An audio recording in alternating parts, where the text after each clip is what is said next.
Hey, speaking of conspiracy theories, a few months ago, they kept sending me an article. It was like, Boosie Badass sat with Charlamagne and said that Gucci Mane is a clone. Man, I don't know what the hell that happened. So you never said Gucci Mane was a clone? Nah, man. When somebody make up a rumor that you've been cloned. You know, I'm one of a kind, man. Yes, you know what sir. I'm saying? I'm like a tourist attraction. I'm like the seventh wonder of the world, so I expect stuff like that. They said Gucci Mane isn't really Gucci Mane. That's Hopsin. They gave him plastic surgery to become Gucci Mane. And now they saying Damar Hamlin isn't Damar Hamlin. And if you ever watched the TV show The Boys, you know about Noir. You know how Noir died, but they had somebody else come back to play him. That's crazy. People joke about celebrity clones all the time until someone says something that feels a little too real. And with Gucci Mane, that's exactly what happened.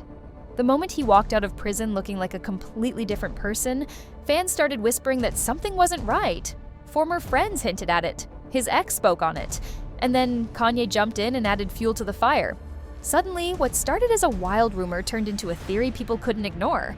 And once the pieces started lining up, the story got a whole lot darker. Yeah, Gucci, bro, you forgot when Gucci went crazy the last time? He went to the barbershop, robbed the people in the barbershop. He exposed that he used to Nicki Minaj in 1999 hotels. He knocked on his homie door, I think robbed the mama. I mean, shit, if it take for Gucci to tell you 10, 15 years later that he got a problem, then you slow. The whispers didn't start when Gucci walked out of prison looking different. They started years earlier, during the moment that shook his entire fan base. The 2013 Twitter meltdown one single night where Gucci went off on everyone. Rappers, producers, DJs, old flames, industry friends, nobody was safe. He was firing shots at Nicki, Yo Gotti, Waka Flocka, Birdman, French Montana, Tyga. The list didn't end. It was chaotic, unfiltered, and way too personal for people to believe he was in a normal state of mind. And what made it even stranger was how quickly everything spiraled after that. Not long after the meltdown, police were called because he was acting erratic in public and even threatening people in traffic. When officers approached, he didn't calm down. He charged at them. That incident led to his arrest, where they found substances and a firearm on him. And this wasn't some first-time offense. Gucci had already been in and out of trouble for years, including the time he hit someone in a club with a champagne bottle. But that moment in 2013 is what pushed everything over the edge. The courts had seen enough, and he was finally sentenced to prison. Fans expected Gucci to get out eventually, but nobody expected what came next. Because the version of Gucci that walked into prison wasn't the same version that walked out. And that's when the theories started forming. I'm hearing that Gucci is a clone. I wouldn't even support or deny those accusations. With getting all them substances out of my body, that made me able to realize, hey, listen, you got to work out, you got to eat better. So the whole thing is just about being more conscious and being more self-aware of what you're doing. Once you're self-aware about what you're doing, then you'll say, hey, listen, I'm not going to eat that. That's Gucci. That's what Gucci does. Gucci calls people out. He's been doing it in his raps for years. Same dude that killed one of Jeezy's homeboys, then said in the diss record, go dig your partner up. I bet you he won't say shit. Like Gucci is crazy. Go dig your partner up, nigga, bet he can't say shit. When Gucci finally walked out of prison, the change was instant and impossible to ignore. The man who went in looking tired, swollen, and constantly out of control came out looking like a completely different person. His face looked sharper. His voice sounded calmer. His entire demeanor flipped from aggressive and unpredictable to disciplined, focused, and almost corporate. Fans weren't just surprised, they were confused. Gucci explained it as a full detox. He said years of lean had ruined him, and prison forced him to get clean. He wrote messages owning up to the chaos, apologizing to his family and fans, and admitting he didn't even remember half the things he did while high. He started working out, eating clean, and cutting off people who didn't help him grow. And while that sounds like a normal redemption story, the internet didn't buy it. People weren't calling it self-improvement. They were calling it a swap, a switch, a replacement. Too much changed too fast. His body looked tighter, his teeth, his skin, his tone. Everything felt upgraded, like someone built a new version of him and hit reset. That's when comparisons, theories, and side-by-side photos started exploding online, because to a lot of people, this wasn't just a glow-up. It was a reboot. If you want to really get better, people can want it for you, but you still got to want it more than they do. You know what I'm saying? When you breakdown in the book, that September 13th episode, right? And you said you don't even remember a lot of the things that you said. Yeah. And we just remember, it's like, damn, Gucci just going crazy on everybody. And the sad thing about it is, for media, press, it's like, that's gold at first. Like, oh. The answer envy, I was super embarrassed and hurt by the things I said, because like I wasn't well then, right? So a lot of those people who I was saying stuff to, they were like, they ain't never gonna mess with me no more. I still was like, I apologize to Ross, Drake, Nicki, like all them people accepted my apology. They just don't know. It's like a weight off my shoulders, because I had been like, because I was wrong. Like, The biggest shift in Gucci's life wasn't just his appearance, it was the new dynamic surrounding him. And right at the center of it all was Kesha Ka'oir.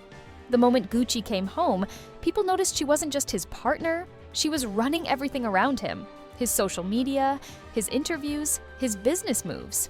Even the way he interacted with people changed, almost like every decision had to go through her first. yeah.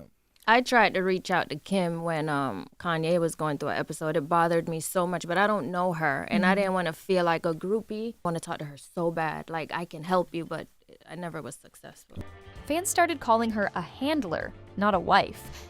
And the speculation only grew when Nicki Minaj publicly called her out, hinting that Kesha's real job was to keep Gucci under control and quiet. Nicki claimed Kesha spent years chasing the spotlight and was now the one making sure Gucci stayed sedated, fueling the idea that his new behavior wasn't natural, it was managed, and the pattern didn't stop there. Every time someone from Gucci's past tried getting close, Kesha allegedly stepped in. Former friends said she acted protective to the point of suspicion, like she didn't want anyone talking to Gucci long enough to notice something was off. To conspiracy believers, that wasn't a coincidence, it was confirmation. Because to them, Kesha wasn't guarding Gucci, she was guarding the replacement. Cause girl, you don't even know the real Gucci. Y'all think y'all know the real Gucci, y'all don't know the real Gucci. That nigga parading around out here, that ain't the real Gucci, man. That's not him. I don't know where the fuck, honestly. Like, last time I seen Gucci was at Patchwork Studio in 2010. Cold Blooded was there. Was Mojo there? Yeah, I think Mojo, Cold Blooded. Like, this the last time I saw Gucci in the flesh. If anyone could spot a change in Gucci, it would be the woman who knew him before the fame polished him. And that's exactly why Mac Breezy's words hit so hard. When the clone rumors started resurfacing, she didn't try to calm the story down. She poured gasoline on it. Mac Breezy claimed the man people now call Gucci Mane wasn't the same person she knew years earlier. She said the last time she saw the real Gucci was back in 2010, long before the prison sentence. According to her, everything about him afterward felt wrong. His energy, his expressions, even the way he carried himself. None of it matched the person she remembered. But her biggest issue wasn't the change itself. It was Kesha. Mac said every time she tried to talk to Gucci after his release, Kesha would step in immediately, acting overly protective, almost like she didn't want Mac to get close enough to figure anything out. To Mac, that wasn't normal behavior, that was someone guarding a secret, and she didn't stop there. Instead of making a statement and moving on, Mac doubled down. She put her claims into a whole song, demanding the truth and even calling for the real Gucci's body to be released. She said the industry knew more than they were admitting, and she hinted that Gucci's transformation was something nobody was prepared to explain publicly.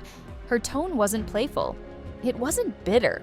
It was serious. Too serious for a rumor everyone supposedly laughed at. And to fans already suspicious of Gucci's return, Mac Breezy wasn't just an ex airing old emotions.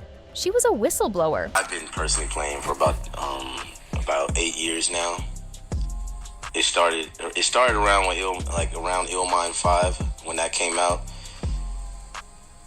because the song was so big, and they told me I had to kind of sacrifice something. They said you're gonna have to pay it back because you just put this information out there, and this is gonna put people in the wrong mindset of what we're trying to do in society. So they told me that if I don't do these list of things, then they're going to hurt my family. And it was like an all-white room, and they opened one of the doors, and it had a Gucci suit.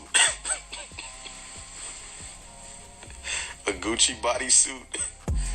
And I said, oh no, please don't tell me that is what I think it is. They said, yeah. Just when people thought the clone rumors couldn't get any weirder, Hopson stepped into the picture and took the entire story to a different level. During an IG live session, he casually dropped one of the wildest claims the internet had ever heard. So wild that people couldn't tell if he was joking. Or finally telling the truth, Hopson said industry elites pulled him into a private room years ago after he dropped Ill Mind 5, a song that exposed too much for their liking. According to him, they wanted payback. He described a cold, all-white room with multiple doors. And behind one of them was a Gucci Mane bodysuit, a full head-to-toe suit designed for someone to step into and become another person entirely. He said they threatened his family if he didn't cooperate, that he was pressured into becoming Gucci's replacement. And even though he told the story with a half laugh, the details were way too specific for people to brush off, especially because he also said the pressure started around the same time Gucci's behavior flipped and the clone allegations kicked off. At first, fans thought Hopsin was trolling, but after Kanye's claims, Mac Breezy's warnings, and the drastic changes in Gucci's life, people started rewatching that video differently. Hopsin looked uncomfortable, nervous, like someone trying to offload the truth while pretending it's a joke so nobody comes after him. And once that clip resurfaced, the clone theory didn't just grow, it exploded. When Kanye West speaks, the industry listens, even when they pretend they don't. And when he stepped into the Gucci clone conversation, it wasn't with a joke, a meme, or a throwaway comment. He hinted at something deeper, something he claimed the industry has been hiding in plain sight. Kanye has talked about replacement agendas, industry experiments, and cloning facilities for years. Most people dismissed him as unpredictable, but the timing of his statements always lined up with real changes happening behind the scenes. And that's exactly why his comments about Gucci hit differently. Kanye suggested that Gucci's transformation wasn't just a glow-up. It was the result of something that happened inside the system, something he claimed he had seen firsthand. Fans remembered how, not too long ago, people believed Kanye himself had been cloned. He suddenly disappeared, returned with a calmer tone, a different energy, and a newly controlled public image. So when Kanye hinted that Gucci wasn't the same man who walked into prison, people didn't brush it off. If anything, they assumed he was finally revealing why he knew so much about the process. And from a conspiracy standpoint, it made perfect sense if the industry tried to replace Kanye and failed. Then he would be one of the only people capable of recognizing the signs in someone else. The dead stare, the sudden discipline, the eerily polished public behavior. To fans, Kanye wasn't spreading rumors. He was confirming them. And once he spoke, people stopped laughing at the theory and started connecting dots they never paid attention to before. Eventually, Gucci had no choice but to address the clone allegations himself. The rumors were everywhere: interviews, social media, forums, YouTube, and the pressure finally pushed him to speak. He denied everything, of course, saying the new version of him was simply the result of discipline, maturity, and cutting off bad habits. He said he changed his thinking, his lifestyle, and the people around him. To him, it was growth. But the response didn't silence anyone.